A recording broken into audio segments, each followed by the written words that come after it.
Assalamu alaikum. My name is Dr. Shabana. I am from physiotherapy department of Harley hospital. आज हम बात करेंगे C section के बाद ख़वातीन को होने वाले मसाइल के बारे में और उसके हवाले से हम फिज़ियोथेरेपी का क्या रोल होता है वो हम आपको बताएंगे। तो क्या आप और आपके किसी भी अजीज़ ने हाल ही में सी सेक्शन करवाया है और क्या आपको बैठने उठने या चलने में तकलीफ़ हो रही है? तो याद रखें कि मुकम्मल आराम के साथ साथ आपने फिज़ियोथेरेपी एक्सरसाइजेज़ भी ज़रूर स्टार्ट करनी है एज़ सून एज़ पॉसिबल। सबसे पहले तो हम ये देखेंगे कि सी सेक्शन के बाद ख़वातीन को कौन से मसाइल पेश आते हैं। ठीक है, उसमें सबसे पहले ये है कि क्योंकि आप 9 मंथ्स प्रेगनेंसी का पीरियड खातून गुजारती है तो सारे जो एब्डोमिनल पेल्विक मसल्स होते हैं वो स्ट्रेच हुए होते हैं। उसके बाद सी सेक्शन जो है वो एक अनदर स्ट्रेसर है। ठीक है, कि एक इंसिजन है उसमें जो कि एक मेजर सर्जरी भी है। तो उसमें बेसिकली ये है कि उसके साथ एब्डोमिनल और पेल्विक मसल्स बहुत वीक हो रहे होते हैं। ठीक है, और इसकी वजह से जो है ख़वातीन को पेट में खिंचाव महसूस होता है, जलन, कमर दर्द और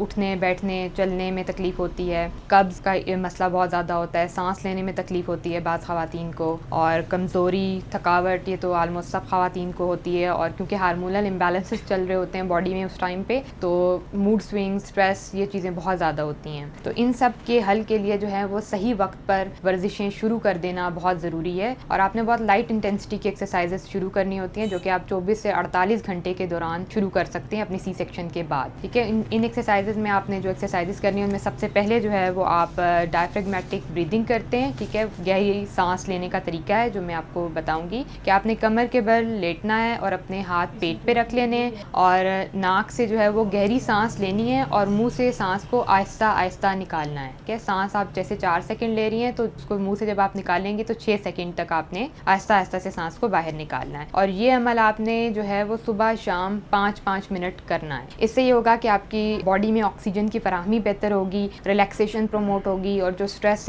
उस टाइम पे पीक पे होता है आप उससे जो है वो काफ़ी हद तक रिलैक्स खुद को फील करेंगे। दूसरी वर्जिश जो आपने करनी है वो ड्राइंग इन मैनोवर होता है। वो मैं आपको इस तरह से बताती हूँ कि आप कमर के बल जो है वो ज़मीन पर सीधा लेट जाएंगी, अपने घुटनों को आपने थोड़ा सा फोल्ड करके लेटना है और उसके बाद आपने अपने पेट के पट्टों को कॉन्ट्रैक्ट करना है इस तरह से कि आपने ये महसूस करना है कि आपके नाफ की हरकत जो है वो आपकी कमर की तरफ हो रही है। ठीक है, और इसको आपने कुछ देर के लिए, कुछ सेकंड के लिए होल्ड करके रखना है, रोक के रखना है 4 से 5 सेकंड तक, और फिर आपने इसको रिपीट करना है 4 से 5 दफ़ा। इसके बाद आप करेंगे कीगल एक्सरसाइजेस। कीगल एक्सरसाइजेस में सबसे पहले आपने ये इमेजिन करना है कि आप अपने पेशाब को रोकने के लिए कौन से मसल्स को इस्तेमाल करेंगी। जब आपको ये महसूस होने लगे, अपने पेल्विक मसल जो है वो काम करते हुए महसूस हों, तो आपने अपनी बाकी ओपनिंग्स के गिर्द जो हिस्से हैं उनको भी अपनी पूरी ताकत के साथ, जितनी ताकत मुमकिन है उसके साथ आपने भींच के रखना है और 3 से 5 सेकंड तक उनको आपने भींच के रखना है। उसके बाद आपने 3 से 5 सेकंड के लिए छोड़ देना है और इस चीज़ को आपने रिपीट करना है, इसी एक्सरसाइज को 4 से 5 मरतबा। इसके अलावा जो है वो आपने करनी है एंकल पम्प्स एक्सरसाइजेस। ठीक है, उसमें आपने सीधा लेटना है और अपने पाँव को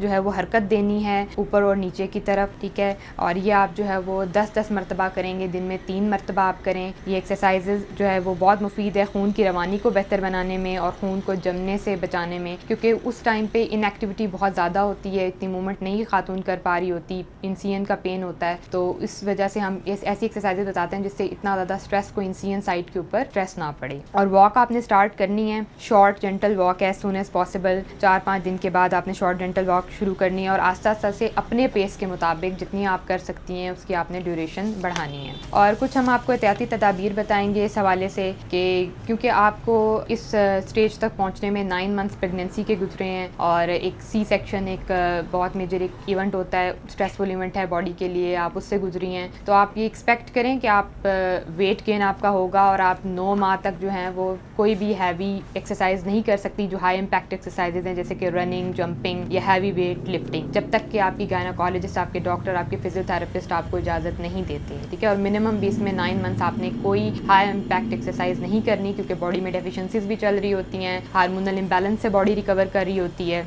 इसके साथ जब आप ये एक्सरसाइजेज जो मैंने आपको बताई हैं 4-5 एक्सरसाइजेज, इनके हवाले से एहतियात ये है कि अगर आपको ये करने से भी ज़ख्म में दर्द या खिंचाव महसूस होता है तो आपने इन एक्सरसाइजेज को बंद कर देना है और आपने दोबारा से इनको जो है वो अपने फिजियोथेरेपिस्ट और डॉक्टर के मशवरे से शुरू करना है। सी सेक्शन के बाद जो है वो सिर्फ आराम नहीं, सही वक्त पर वर्जिश शुरू करना भी बहुत ज़रूरी है और उसको जारी रखना बहुत ज़रूरी है। अगर आपको ये वीडियो अच्छी लगे, मुफीद लगे तो आप हेल्थ पॉइंट पाकिस्तान को सब्सक्राइब करें और इस वीडियो को लाइक करें और शेयर करें। और अगर आपका इस हवाले से कोई भी क्वेश्चन हो तो आप कमेंट सेक्शन में हमसे पूछ सकते हैं, हमें खुशी होगी आपको आंसर करने में। Thank you so much.